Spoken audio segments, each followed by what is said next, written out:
नमस्कार किसान भाइयों, भाकुनी एग्री व्लॉग्स में आपका फिर से स्वागत है। मेरी पिछली वीडियो को आप लोगों ने काफ़ी सराहा, काफ़ी व्यूज़ मिले।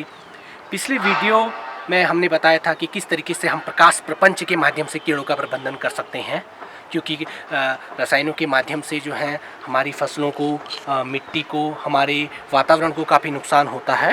तो किस तरीके से हम कीड़ों का प्रबंधन कर सकते हैं प्रकाश प्रपंच से, उसका हमने आपको डेमोन्स्ट्रेशन दिया था। तो सबसे पहले तो मैं ये बताना चाहूँगा कि मैं अपनी वीडियोस के माध्यम से आप लोगों को नई किसी से संबंधित जानकारियाँ, तकनीकियों के बारे में बताना चाहूँगा कि किस तरीके से जो है वैज्ञानिक विधि से खेती की जाती है और किस तरीके के टूल्स का आप लोग जो है किस में इस्तेमाल करोगे, और जैविक खेती के लिए कौन कौन से जो है टूल्स हैं। तो उन सब का जो है हम यहाँ पे अपनी आने वाली वीडियोज़ में भी चर्चा करते रहेंगे। किसान भाइयों, आज के इस लेक्चर में हम चर्चा करेंगे ऑर्गेनिक फार्मिंग के बारे में, जैविक खेती के बारे में, एक ऐसी खेती जो बिना रसायनों की होती है, एक ऐसी खेती जिसमें रसायनों का इस्तेमाल नहीं होता है। बहुत सारे लोग ये सोचेंगे कि ऐसी कैसी खेती है कि जिसमें जो हम रसायनों का इस्तेमाल नहीं करेंगे तो खेती का उत्पादन कैसे बढ़ेगा। बहुत सारे किसानों के मन में इस तरीके की जो है शंकाएं रहती हैं, लेकिन मैं आप लोगों को बताना चाहता हूं कि बिना रसायनों की भी खेती की जा सकती है, जिसको जैविक खेती कहते हैं, जिसको ऑर्गेनिक फार्मिंग कहते हैं। इसका बहुत बड़ा उद्देश्य है। दोस्तों, मैं आपको बताना चाहूँगा, एक शब्द है बायोमैग्निफिकेशन, एक वैज्ञानिक शब्द है ये। तो इसके बारे में मैं आपको बताना चाहूँगा कि किस तरीके से एक जहरीला पदार्थ फूड चेन के माध्यम से आपके शरीर में आ सकता है। उदाहरण के तौर पे मैं आपको बताना चाहूँगा कि जैसे आपने घास में केमिकल का इस्तेमाल किया, उस घास को गाय ने खाया, गाय का दूध हमने पिया, तो जो कंसंट्रेशन है, जो सांद्रता है उस जहरीले पदार्थ की, वो हर स्तर पे बढ़ती जाती है। तो वो टॉक्सिक कंपोनेंट हमारे शरीर में अत्यधिक मात्रा में पहुंच चुका है, जो हमारे शरीर को नुकसान करेगा। तो इसको कहते हैं बायोमैग्निफिकेशन। जैसे बहुत से किसानों के मन में शंकाएं रहती हैं कि बिना रसायनों के हम कैसे अपनी कृषि का उत्पादन बढ़ा सकते हैं, तो उसी संदर्भ में हम चर्चा कर रहे हैं। जैसे जैविक खेती में आप जो इस्तेमाल कर सकते हैं गोबर की सड़ी हुई खाद, कच्चे गोबर का इस्तेमाल ना करें, जो खाद प्रॉपर तरीके से सड़ चुकी है उसका इस्तेमाल करें। ओके, अगर आपने कच्ची खाद, आपने जो है कच्चा गोबर अपने खेतों में डाल दिया है, तो आप समझ लीजिए कि आपके खेतों में अब जो एक समस्या आने वाली है वो है कुरमुला की समस्या, जिसके मैनेजमेंट के लिए हमने पिछले वीडियोस में बताया था लाइट है प्रकाश प्रपंच। तो आप जो है इस हमेशा इस कोशिश में रहें कि आप कच्चे गोबर का इस्तेमाल बिल्कुल ना करें। जो भी आप गोबर का इस्तेमाल करें वो सड़ा हुआ गोबर का इस्तेमाल करें। उसके अलावा जो है केचुए की खाद का आप इस्तेमाल कर सकते हैं, जिसको वर्मी कंपोस्ट कहते हैं। तो बहुत सारे ऐसे माध्यम हैं जिनसे जो है आप अपने कृषि उत्पादन को बढ़ा सकते हैं। अब जैसे फसलों में कीड़े भी लगते हैं, फसलों में बीमारियां भी लगती हैं, तो उन कीड़ों से, उन बीमारियों से हम अपनी फसलों को कैसे बचा सकते हैं, उसके लिए क्या क्या उपाय हैं।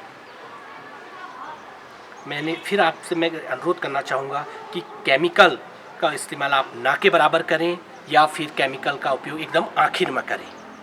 तो कीड़ों को मैनेजमेंट करने की भी बहुत सारी विधियां हैं, जैसे हम आपको बताएंगे। जैसे हमने लाइट ट्रैप का इस्तेमाल बताया था, तो उसके बाद हम सबसे आप जो चर्चा करेंगे हम वो करेंगे इंटीग्रेटेड पेस्ट मैनेजमेंट की, एकीकृत नाशी जीव प्रबंधन। अभी भविष्य में जो है हम अपने और वीडियोस के माध्यम से आपको बताएंगे कि किस तरीके से आप अपनी फसलों में, विभिन्न प्रकार की फसलों में विभिन्न प्रकार के कीटों का किस तरीके से प्रबंधन करोगे। तो उसके लिए जो है हम आगे वीडियोज़ में आपको बताते रहेंगे। प्रबंधन के लिए खेतों में जैसे आपने क्या करते हैं, डीप प्लॉइंग करती, गहरी जुताई कर दी। जब आप अपने खेतों में गहरी जुताई करते हैं तो क्या होता है कि जो नीचे की मिट्टी है ऊपर आ जाती है, जो इंसेक्ट्स के लार्वा हैं, जो प्यूपा है, वो ऊपर आ जाते हैं। तो जो है पक्षियाँ उन लार्वा, उन प्यूपा को खाती हैं तो नष्ट हो जाते हैं। तो इसको कहते हैं कल्चरल प्रैक्टिसेस। और उसके अलावा जो है हमने लाइट ट्रैप बताया था आपको, अभी येलो स्टिकी ट्रैप के बारे में भी हम आपको बताएंगे। ओके, वो जो है फील्ड में ही उसका डेमोन्स्ट्रेशन हम आपको करेंगे येलो स्टिकी ट्रैप का, जैसे हमने जो है पिछली वीडियोज़ में लाइट ट्रैप का डेमोन्स्ट्रेशन किया था। किसान भाइयों, जिस तरीके से जैसे कोरोना काल में क्या हुआ था आप लोगों को पता ही है। जिस व्यक्ति की प्रतिरोधक क्षमता अच्छी थी, जिसकी रेसिस्टेंस पावर अच्छी थी, वो व्यक्ति इजीली सरवाइव कर गया। जिनकी प्रतिरोधक क्षमता कमज़ोर थी तो उनको कोविड-19 से ज़्यादा नुकसान हुआ। तो यही कंडीशन पेड़ पौधों के साथ भी होती है। अगर आपका पौधा प्रतिरोधक क्षमता, अच्छी प्रतिरोधक क्षमता वाला है, तो उसको कीड़ों के अटैक से भी जो है उसको उतना नुकसान नहीं होगा, बीमारियों से भी उसे उतना नुकसान नहीं होगा। तो इसके लिए जो है एक आप अच्छी प्रजाति के, जो किसी भी फसल है उसकी बहुत सारी प्रजातियाँ होती हैं। गेहूँ की अच्छी प्रजातियाँ हैं, धान की अच्छी प्रजातियाँ हैं, एप्पल की अच्छी प्रजातियाँ हैं। तो किसी भी प्रजाति को आप जो है किसी भी फसल के लिए जो है अच्छी प्रजाति का पौधा लीजिएगा। के माध्यम से भी मैं बताना चाहूँगा कि जैविक खेती से आपको क्या क्या फ़ायदे हो सकते हैं। सबसे पहली बात कि जो जैविक खेती कर रहे हैं उसका प्रोडक्ट मार्केट में एक बेहतर दाम में जाएगा। ओके, जैसे कि आपने जो है जिसमें एक फसल में आपका केमिकल का ट्रीटमेंट है और एक में आपने जैविक खेती के माध्यम से खेती की है, तो जिस फील्ड में जो फसल आपकी जैविक खेती के माध्यम से है उसमें जो है किसानों को एक अच्छी आय मिलेगी, एक अच्छी आमदनी मिलेगी।